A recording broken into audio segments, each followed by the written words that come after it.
Are you looking to grow revenues, increase profitability, or obtain financing? If so, you came to the right place.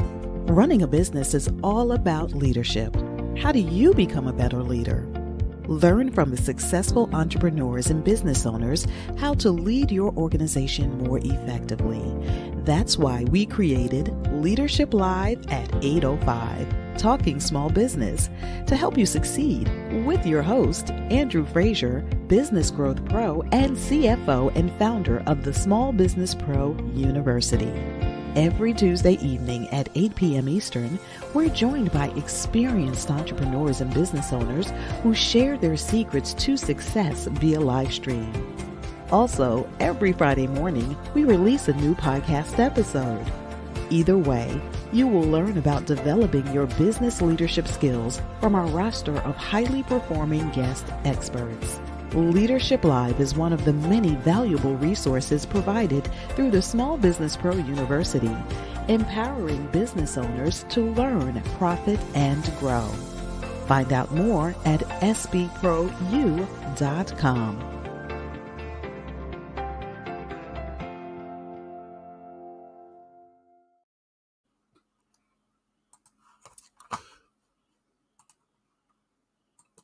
Good evening and welcome back to Leadership Live at 8:05. I'm your host, Andrew Frazier, and excited to be hanging out with you once again, talking about my favorite topic, small business.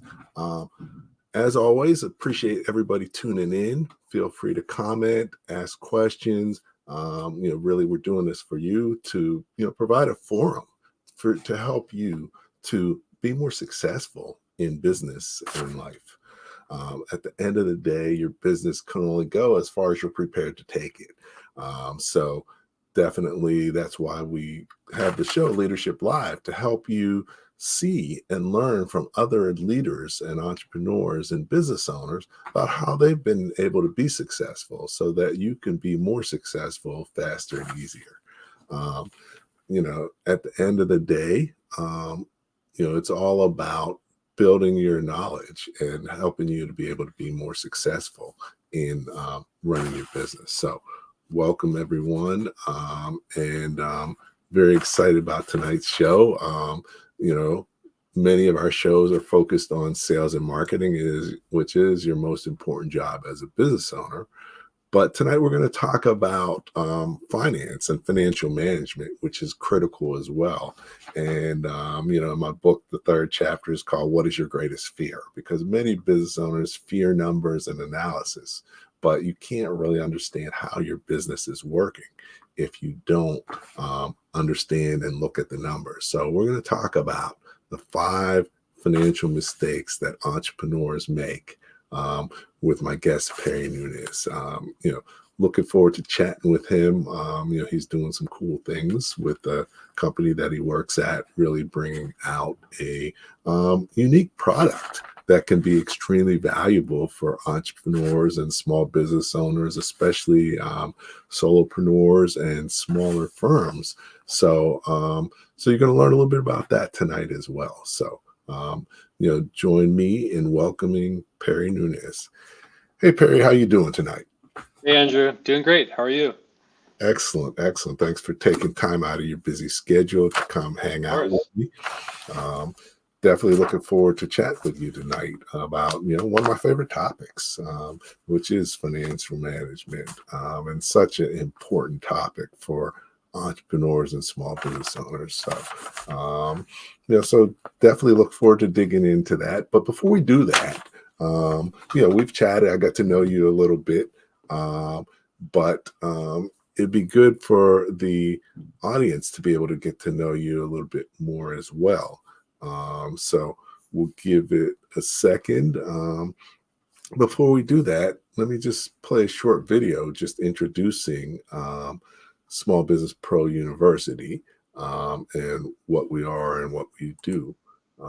So let's take a look, and then we'll there you go.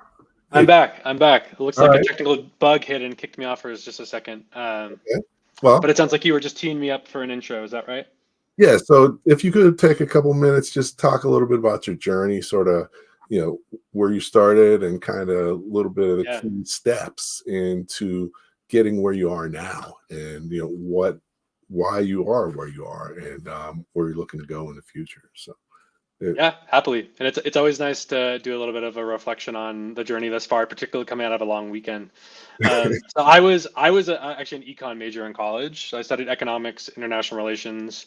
And if you would have asked me as a sophomore in college, I would have said I want to go work at the World Bank or the IMF or one of these big multilateral institutions and help to really um, tackle inequality from like a systemic policy perspective globally. What that mean though by senior year was I became really fascinated by entrepreneurship and small businesses and the private sector as a means of growing solutions to really important problems in society, and also increasing access for the communities that they worked in. And so actually right out of school at 22, I moved abroad to India. I was fascinated by the size and scale of the market. There was a really burgeoning, venture capital and tech entrepreneurship scene, and I thought, like, at this time in my life and my career, let's kick it off with an adventure. And so I spent the first 4 years of my career actually in India, working to support and invest in a variety of mission-driven tech companies. So a lot of small businesses, more on like the venture side of things. Really good experience. I got a lot of broad exposure and worked a ton with financial technology companies in particular. So these were tech companies that were innovating around small business lending, consumer credit, and it was a really fascinating time and a fascinating market to be exploring financial access in. After 4 years, I realized, one, I want to build my career outside of India, and two, I want to build my life closer to home. And so I moved back to the kind of economic hub that I could, the top economic hub I could think of, which was New York City, to join then an early stage financial technology company called Nova Credit, which was focused on a problem that really spoke to me and kind of continued this theme of financial access, which was helping recent immigrants to the U.S. and eventually to other countries to get access to credit products with their international credit history. So I heard this constant pain of people, hey, I'm moving countries. I need to get a student loan. I need to get a credit card. I need to get an apartment. I don't have a US credit history. And so Nova Credit built this really interesting business, partnering with bureaus around the world and lenders in the US to actually help immigrants get access to credit products. Had a really good run at Nova Credit, learned a lot about what it takes to build a business, spoke with a lot of our users who are recent immigrants that were studying or working in the US, but realized after about 4 years at Nova Credit that it was time for my next problem to solve. And so I was really on the lookout for interesting early stage, ideally tech enabled companies that were tackling a different access or education problem around finance. And I came across the company at Found about a year ago. And was really fascinated by the founding story, by the team, and really impressed by the product. And so I've been at Found for the last year or so, helping on growth and partnerships, and really trying to build awareness of Found and the best practices we enable. And we'll spend a lot of time in today's conversation, like conversationally talking about, as I've spoken with a lot of small business owners, using Found and those that are not using Found, what are some common mistakes that they've encountered in terms of running their financial lives? And I'll also try to sprinkle in a couple of examples of how Found can help you to avoid those mistakes. Don't want this to be a sales pitch, but by I think it is helpful to contextualize a lot of the work we're doing in terms of how we help folks avoid making financial mistakes moving forward. Cool. And I guess just to round things out, I glossed over it a bit, but Found specifically is focused on building a banking and bookkeeping app for small business owners. And so Andrew and I will talk a lot about what that means practically and how it can help you run the finances of your business. But that was the kind of the final pivot that brought me from Indian tech to consumer credit all the way to small business finances, where you have me today. Okay, excellent. So yeah, so I mean, definitely you've evolved in this space, and continuing to you develop and work with firms that are sort of pushing the edge in terms of new resources for entrepreneurs and business owners. Especially now that we're in the gig economy. So many more people are becoming entrepreneurs and business owners, and a lot of them aren't ready. But the tools that you have can make it a lot easier of a transition in many ways. So, But before we get started, I just want to take a minute to introduce Small Business Pro University, because we run all our programs through the university. So here's a short video about what the university is about, and then we'll be back talking about small business with Perry Nunes. Many small businesses experience low or no revenue growth, and the owners are not making enough money. I founded the Small Business Pro University to help business owners break that cycle by empowering them with greater knowledge and enhanced skills to lead their companies more effectively. Over the past 15 years, I've worked one-on-one with more than 1,000 business owners and taught tens of thousands of people about business. My experience includes serving as a Navy officer, graduating from MIT, earning an MBA from NYU, and achieving the CFA designation. Small Business Pro University empowers entrepreneurs like you to run their businesses more professionally and create sustainable enterprises. Small Business Pro University provides access to valuable resources, partnerships, and relationships that will help you to grow revenue, increase profit, and obtain financing faster and easier. Our Masterpreneur initiatives include more than 100 expert-led multimedia courses and training programs with more than 2,500 lessons. The Small Business Pro Network, our private community for entrepreneurs. Leadership Live at 8:05, Talking Small Business, our weekly live stream and podcast. Advanced Learning Institutes focused on revenue generation, profit maximization, and capital acquisition. And the Power Breakfast series, in-person events where business owners learn best practices, enjoy great networking, and gain useful knowledge. If you want to sell more and make more, you need to check out Small Business Pro University. Visit our website at www.sbprou.com.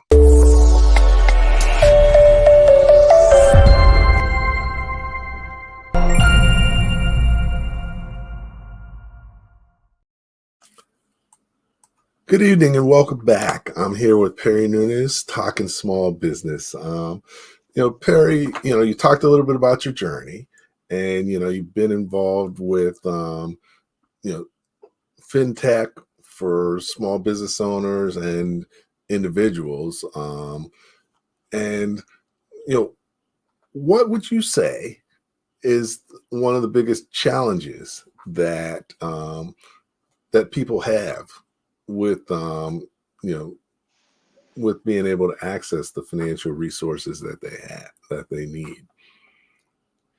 Yeah. So it's a big question, and we could probably talk many of these sessions on this. One, I think that gets one answer that comes to mind that kind of gets to the heart of this is around the psychology of finances and the psychology of money.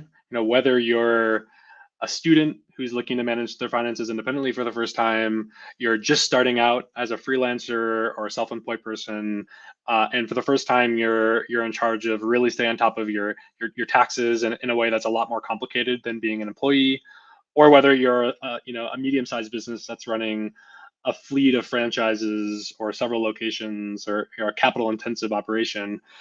Underlying all of this, there's a very common theme that a lot of people have: avoidance when thinking about their money. It's, we all have different attachment styles to money that we grew up with, we inherited from our family, from our friends, from the media, and more often than not, that's one of avoidance, where it stresses you out to even think about things.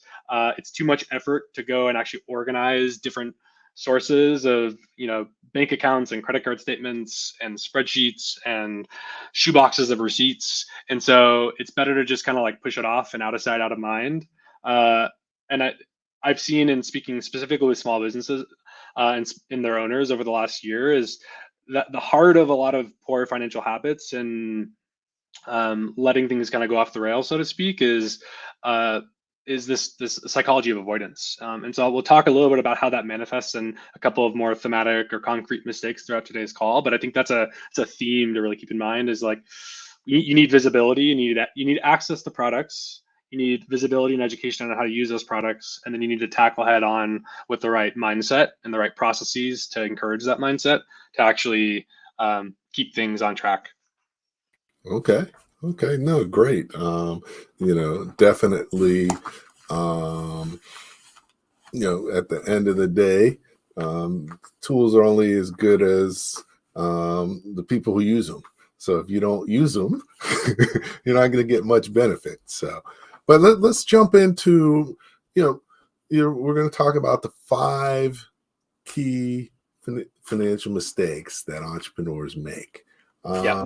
Could you just maybe bullet point them? What are they? Just so we can give people purview, and then we'll sort of dig into each one on its own. Yeah, that sounds good. We can click through them, and I'll preface by saying that a lot of today's talks and these mistakes will be through my experience working with solopreneurs, so single owner businesses that found helps. I will say though, in each of these buckets, there's kind of incarnations of this mistake that apply to anyone from someone just starting out to a really complicated business. And so just keep that in mind. And I'm sure I'll lean on you, Andrew, to hop in with some of your examples and ideas as it pertains to folks who have come through your programs. But without further ado, yeah. So mistake number one is all about not having a budget, and specifically not having a budget based off of cash flow. And so we'll talk a lot about using cash flow as a more nuanced understanding of business health, and then thinking about like how can you set up processes to actually automate and hold yourself accountable to a budget based off of the cash flow for the different short and long term needs of your business. So mistake number one, not having a budget based off of cash flow. Mistake number two is not having a tax strategy, and specifically something like a baseline thing that I see a lot of people make mistakes on is not understanding deductions and credits and not maximizing deductions. And so we'll talk a lot about, again, both like a process and tools such as Found that help you to do that in a more seamless way. And then we'll also share some just general best practices on how to make sure you're maximizing tax deductions for your business. The third one is related to the second one. It's around procrastinating on tax paperwork and actually making estimated tax payments, ensuring that you have all the documentation for paying contractors is a big one that a lot of folks don't realize when they're starting out. And then generally making sure your books are in order on a recurring basis in a way that feels like low cost, low stress, low effort. Mistake number four, this is particularly relevant for consultants, freelancers, service businesses, but also can apply more broadly, which is mispricing or specifically underpricing themselves. And so I'll talk about, especially for service businesses and the folks I've worked with, a few frameworks and a few best practices to think about how to price yourself. That's noting that could be its entire deep dive, and so it's a jumping off point. And then mistake number five, I think, gets to the heart of what I was talking about earlier about the psychology of money, but it's just generally like avoiding looking at finances and having a system that works for you and your lifestyle and your preferences. And so we'll talk a little bit about how I've seen entrepreneurs and small business owners set up like a weekly, if not more frequent, check-in with their money and the systems to hold themselves accountable. And we can touch a little bit on how Found can help to streamline that. Okay, excellent. So, so these are like 5 key things, but what I'd like to do is maybe tackle them in a little bit of a different order, if that's okay, because I think Yeah. the ones you started with are the scariest for people. So we're going to start with the less scary ones, because I think that we don't want to scare people off, and we definitely want to work our way into it. So I think that you talked a little bit about avoidance. So why don't we start there? Definitely. Like I said earlier, my book, Running Your Small Business Like a Pro, the third chapter is, what is your greatest fear? Because most business owners are like, afraid of numbers. They don't want to know the numbers. They don't know what to do with the numbers. So, being able to get over it. And, the first thing I always say is, if you can add, subtract, multiply, and divide with a calculator, then, there's nothing harder than that. We just got to tell you what numbers to look at and what to do with them. So So how do you help people, when people are trying to, get over the psychology of it? How do you help people get comfortable Yeah. doing that? Yeah, and maybe just one step back, I'll give a little bit more context on Found because I know I mentioned a little snippet that we're a banking and bookkeeping app for small business owners. But what that means practically is, think of us like a full-featured online business checking account where you'll get paid by clients, you can get direct deposit in there, you can add money and move money like any bank account. But then our founders realized that small business owners are often doing a lot more than just holding and moving money, and so there's these all these other workflows around saving for taxes and categorizing expenses, so you're finding write-offs and running reports like a P&L, sending invoices, paying contractors, like all these different processes outside of just banking, but they don't exist in the same app. And so they found that there was the need to like toggle between 5 different apps. Uh, and it just didn't make a lot of sense. And so they thought, why not build a banking and bookkeeping app specifically with simplicity in mind and with the thought of combining all these different workflows into one app in mind and making the bulk of those core features for free. And so thus Found was born. And so I share that with the psychology of money because one big part of the psychology of money is the psychology of avoidance around money is this perception that tracking down all your finances and staying on top of things on the go is just like too much work, and it lives in too many places. Your invoices have some information, your checking account has some information. Um, Maybe you're using an e-filing software for taxes or a bookkeeping solution that has different expense information or a credit card separately, but it's like all over the place. And so there's this thought that like, hey, it's not all in one place. I don't have an easy report I can like check in on a bi-weekly or weekly basis and look at all my expenses, look at all my income, see how the expenses are categorized. And so whether or not you're using something like Found that has those reports for you and has all of your income and expense information in one app, I encourage you to really find the one or two solutions that you can kind of stitch together and have what Found customers often call a weekly date with your money.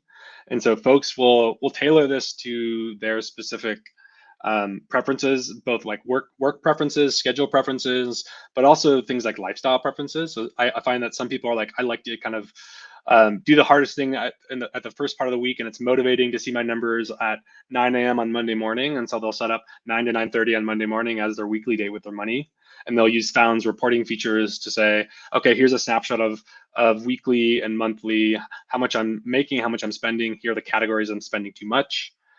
Others, on the other hand, are saying, "Hey, I really need to like ease into this, and I want to associate this with fun and give myself a bit of a dopamine rush when I'm doing this like really tedious tax and banking stuff."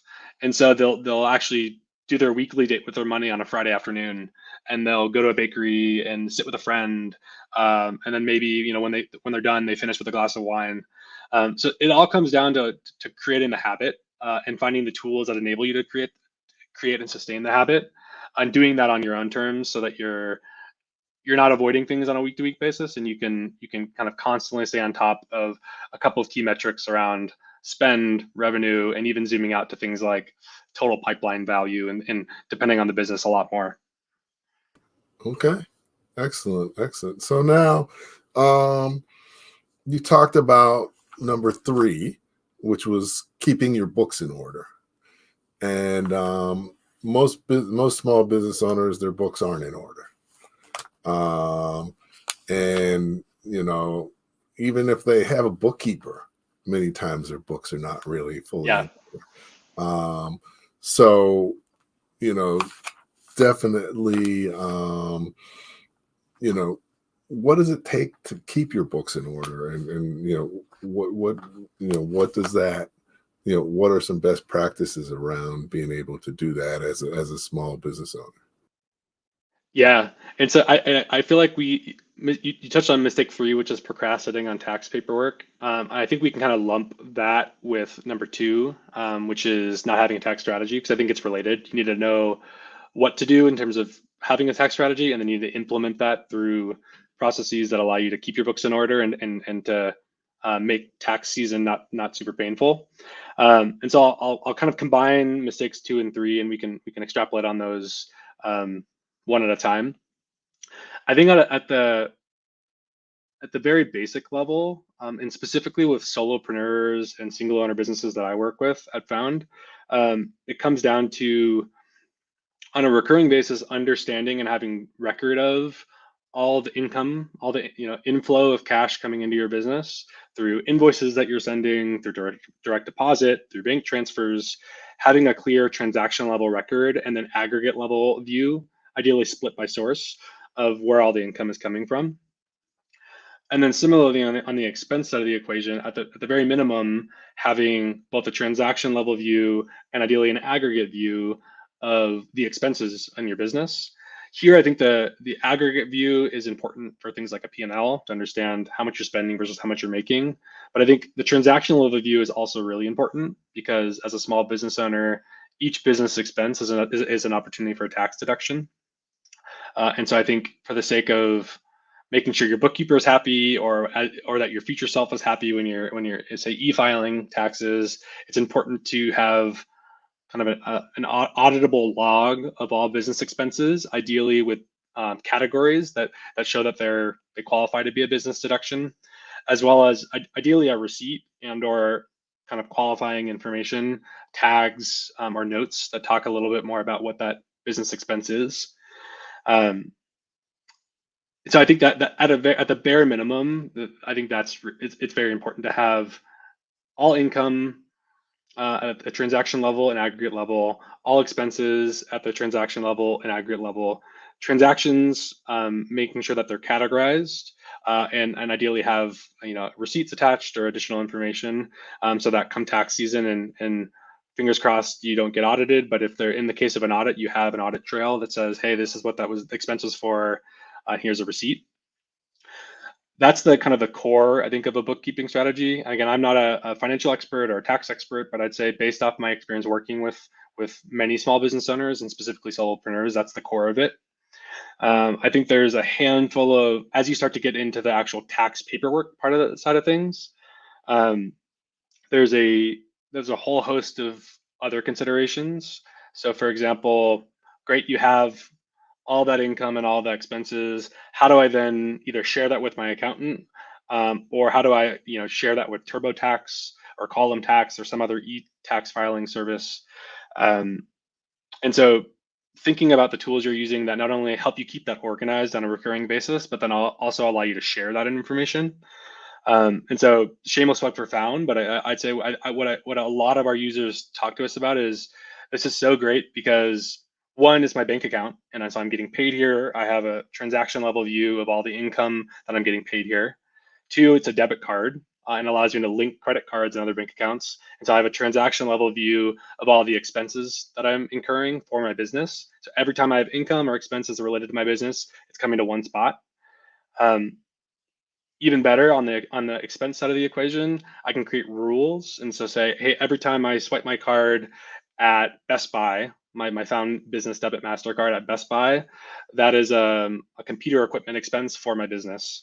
Or my recurring Zoom subscription is a software and subscriptions expense for my business, and I can auto create rules to tag my expenses so that it's kind of audit proof, and holds up in terms of actually ultimately calculating and having record of all the spending and all the deductible income that I have for my business. And then lastly, on the sharing bit, I think it's important to be able to not only share that with an accountant, if you're using an accountant, and so we built the feature to do so, but also to export that to connected apps to allow you to make tax season a breeze by already letting you import a lot of your cleaned up data. Okay. Yeah, so that's a lot. I would even say, even simpler. If you're not keeping track of your revenues and expenses, you're most likely paying too much money in taxes, and nobody wants to pay more taxes than they need to. So that's the first thing. Either too much money in taxes, or you're paying your accountant more than you need to because your stuff's not organized. So, first and foremost, as a business owner, it's important to manage your expenses and not have expenses that you don't need. Many times as a business owner, you kind of need to be kind of cheap or frugal, as they call it, because every dollar matters and every dollar is an investment. So Yeah. number one, every receipt. If you miss a receipt, it's keeping track of it. Those are dollars that you're missing. You're going to pay taxes on that, on the money that you didn't have to. So it's very important to keep track of stuff like that. Yeah. So I think that that's key. And also, TurboTax is out there, but for if you're very small, it can be a little overwhelming. And Yeah. two, when you're small, you may not even make sense to have an accountant or a bookkeeper until you get to a certain point. So definitely looking at different options that are cost effective and that you can do are important as well. So so definitely keeping your books in order, and for taxes, but also just there's so much information in the numbers of your business that most people just disregard. Yeah. Just once a year they pay their taxes somehow and probably pay more than they had to because they waited all year. But if you're going to working on your business is working on the numbers, and you got to have the numbers and timely and accurate. So definitely that's key. And that goes back to one of the 5 things is if you're not looking at your numbers, how do you know if you're charging the right amount? How do you manage your costs? So that Yeah. was number 4, underpricing. So talk a little bit about business owners underpricing and kind of why that happens and some things that they might be able to do to mitigate that. Yeah, yeah, happily. And I think there's probably a second part to the tax discussion that we can talk a lot about, the specifically the strategic part of that, of like what are the types of deductions you should be keeping an eye out for and tracking. But we can circle back to that after pricing. Yeah, pricing is a really hard one, and I think it depends a lot on your business model, obviously, whether you're offering a product or service or productized service or both. Um, but I'd say, especially for service businesses, but even for product businesses, I think or project-based businesses, one framework that I've found is really helpful is to kind of back into, rather than just pulling a price out of thin air of what should my hourly rate be, or what should my project rate be, what should my deliverable rate be, rather than pulling that out of thin air.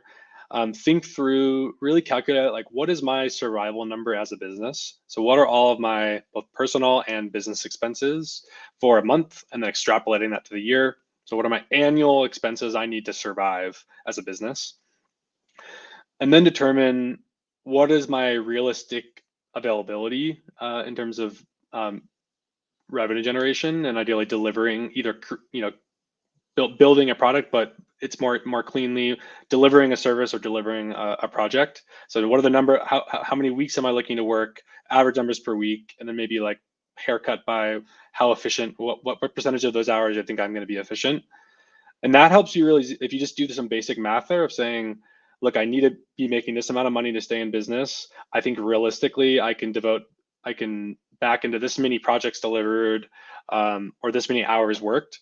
You can then get to your minimum kind of survival rate on an hourly or project basis. And it's a simple framework. It's not rocket science, but I think it's important to kind of work bottoms up and ground your pricing in, at least at the beginning, like what do I need to survive, at least at the lower bounds. You can then also do that same exercise, but with more ambitious numbers. Some people say, hey, just take that base rate and multiply by 10% to be a medium rate and 10% to be a stretch rate. Another way of doing it is thinking through more of like lifestyle, dream business outcome, plotting out, how much revenue do I want to grow to, or what do I want my personal savings to be, or take home pay to be at the end of this year? And what realistically do I want my availability to be, accounting for sick days and vacation and all of that? And then do a similar exercise of getting to your kind of dream rate. And then finding for your specific industry, for your specific business type, what's something that sits between that, bottom of the floor survival rate and pie in the sky ideal rate. So that's a framework I've found to be really useful for the businesses that are using Found and using the data that comes through our platform. And I think different tweaks to that can be used for pricing other types of businesses as well. And I'm curious, Andrew, if you've seen similar approaches with folks coming through your programs. Okay. Well, I think the biggest thing is everybody knows it, but they never do it. Is failing to plan is planning to fail, and most business owners don't have a business plan. And a business plan is where you do a lot of the things you talked about. You look at your business model. What are my assumptions, and if I deliver on my assumptions, what are the results I should expect? Unfortunately, a lot of people start out doomed because they haven't tested their assumptions. So what they're trying to do will never get them the results that they want to have. Yeah. So like you said, it's so important to really lay out, numerically, quantitatively, what is it that you want to have happen? What do you need to do to make it happen? And, and how can you measure to see how well you're doing versus your goals? And that's really what your business plan's about. That's what plans and strategies. So, so I think that's critical. You can't, you need that as a precursor to developing your budget. So we're going to come back and chat about that, but I'm going to take a quick break. In a couple of weeks, we're going to have a little celebration. So, just tell you a little bit show you a short video on what we're going to be doing. And hopefully, everybody can join us then as well. What significant business developments have occurred over the last 4 years? The advent of AI for mainstream use, interest rates increasing by more than 5%, and the rise of the virtual office and the gig economy. But most importantly, over 200 episodes of Leadership Live at 8:05, Talking Small Business, have aired. These episodes have shared a trove of valuable knowledge for entrepreneurs on how they can sell more, maximize profit, and finance growth faster and easier. To commemorate this milestone, we're having a special live stream episode on October 29th, highlighting the best of last year, along with special guests and giveaways. You don't want to miss it. Join us on LinkedIn, Facebook, or YouTube to participate live at 8:05 Eastern on Tuesday, October 29th.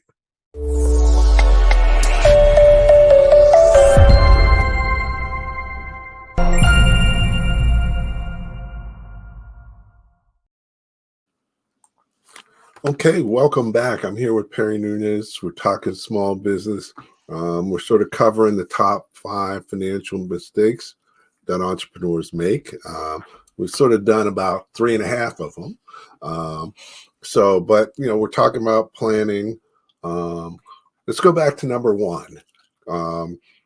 Having a budget, understanding your cash flow. And that doesn't happen without a plan. But why is it so important to have a budget?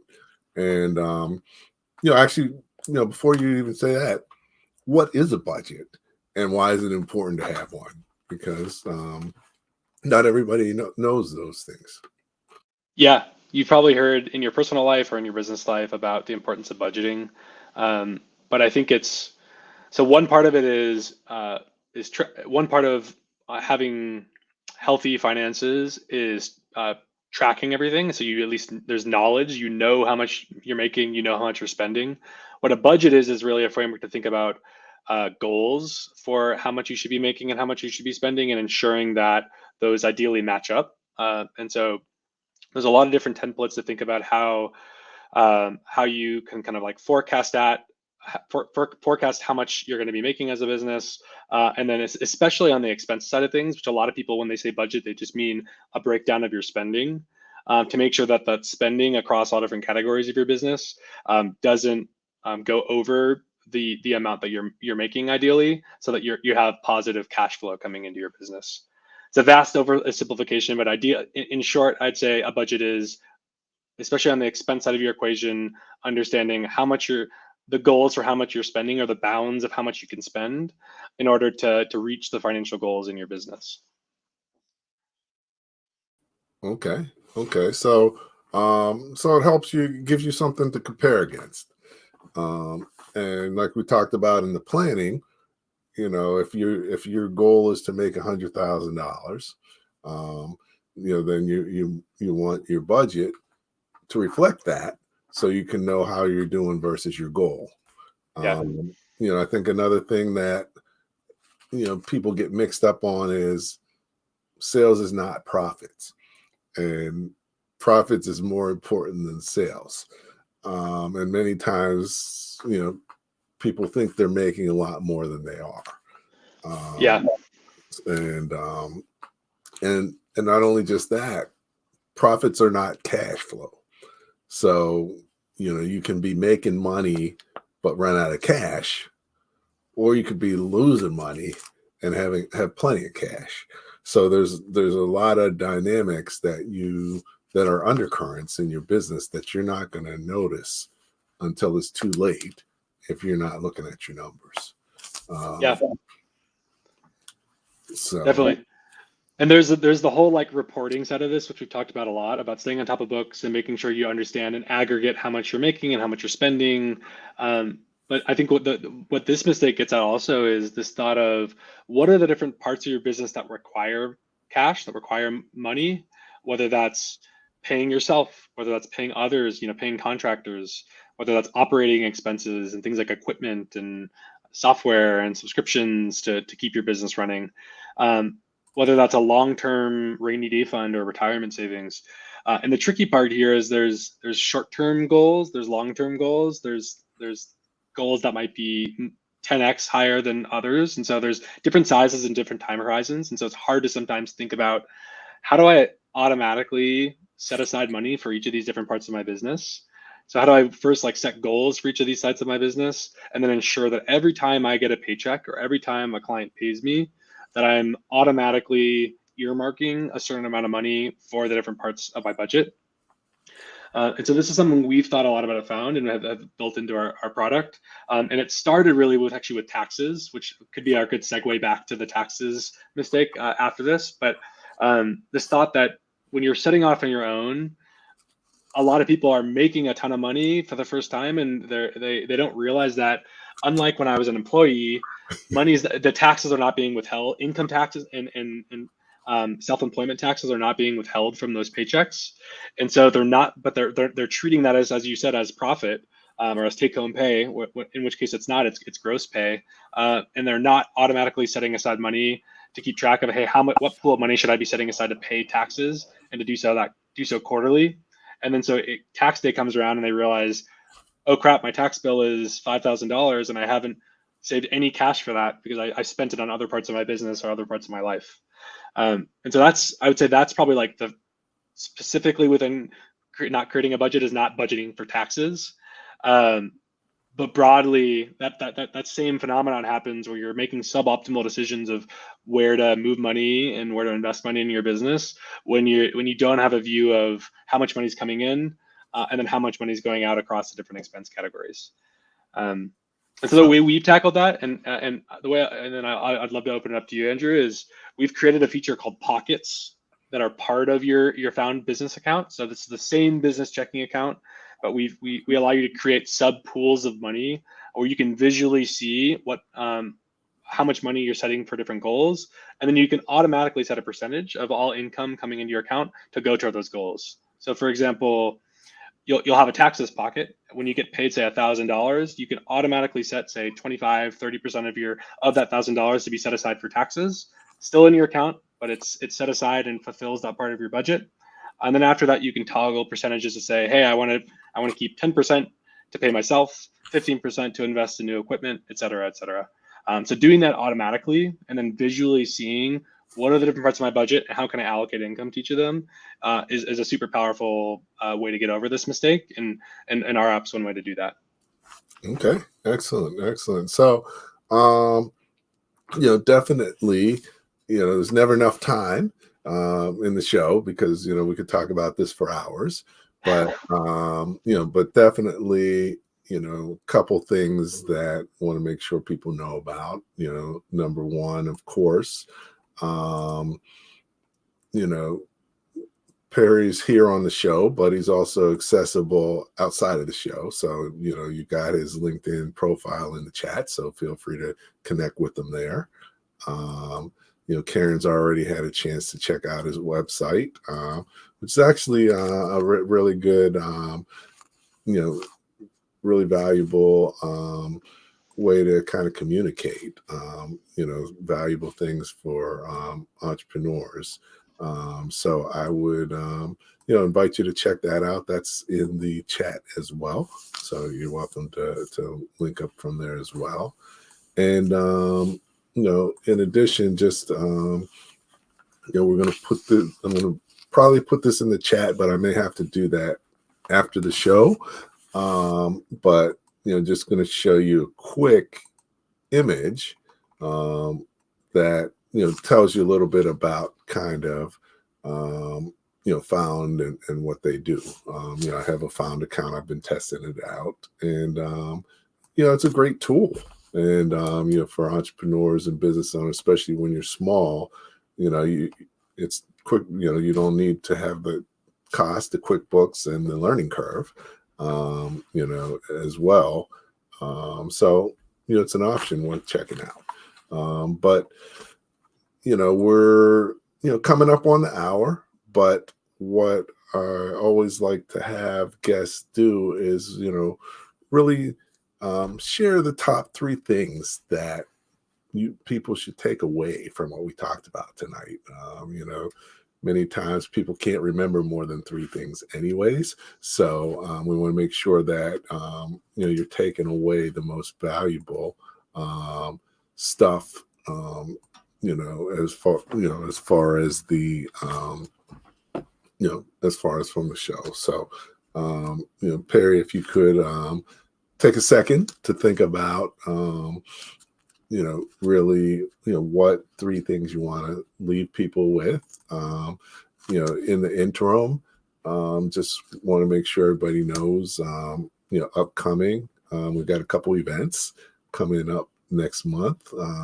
Number one, our Power Breakfast. We've been doing it for over 12 years, and we've had, over 1,500 attendees who have gotten access to capital and new customers and generating more revenue. And then what we started doing is the night before doing a networking event. So we're going to be at the Montclair Brewery for the networking the night before, and then we're going to be at the Park Avenue Club in Florham Park for the Power Breakfast. So definitely, if you're in the area, well worth checking out. And just to see a little bit about the Power Breakfast and what it's about, here's a short video.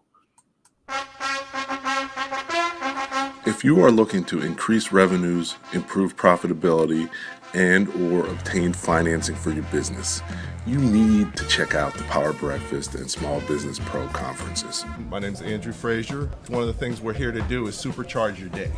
Today's Power Breakfast has really been a phenomenal experience. I think it's exactly what business owners need, some true guidance of people who are genuine and really are leading them in the true direction of business growth and expansion. The Power Breakfast is so important for the entrepreneurial community because it gives the various business people who come together an opportunity to interact and also do some business. These events, hosted by Andrew Frazier, President and COO of Small Business Like a Pro, will supercharge your day.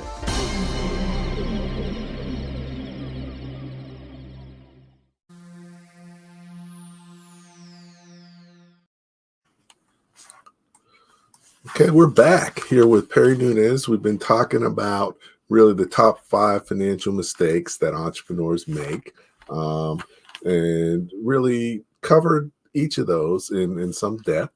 But Perry, what would you say is the most important thing people should take away from what we talked about tonight?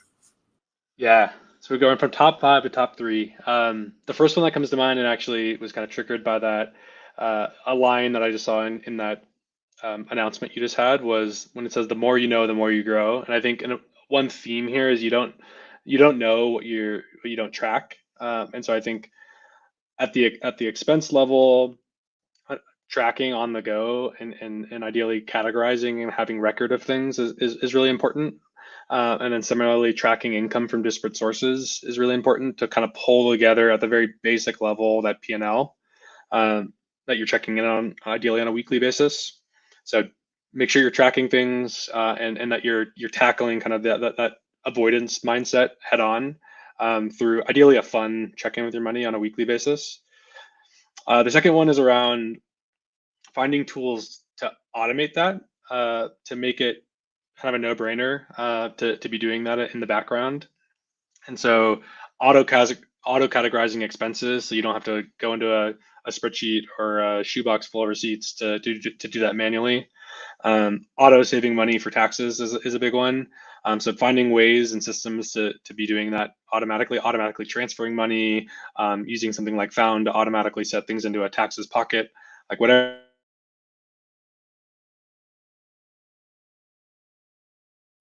Okay, I think you accidentally. Oh, looks like I was kicked off. So the second one, in case I cut out, was around finding tools to automate a lot of these processes that enable you to track and measure against goals and set budgets. So whether that's auto categorizing expenses, so you don't have to manually track down expenses and add receipts and add commentary to them. Or auto saving money for taxes is a big one. So finding tools and processes that allow you to do that kind of without even thinking about it, whether that's transferring money to a separate account or using something like Found to transfer money to a pocket. And then the third one is to kind of start small and just start testing a system, and then improve as you go. I think there's a lot of tools out there, and it can sometimes feel like information overload to choose the right tool or set of tools to run the finances of your business. So I encourage you to test things out, particularly free tools, and give them a go, and maybe add some money, try moving money and setting up kind of V1 of a process, and don't be afraid to change course and to add additional things or change tools altogether along the way. And as kind of take that one home, I really encourage folks to use the link in the chat, get.found.app/SBPro, to check out our app. It's free to sign up. You won't have a credit check, no minimum or anything like that. But it's a great tool that tackles a lot of this, and so encourage folks to download it and see if it's the right fit for you.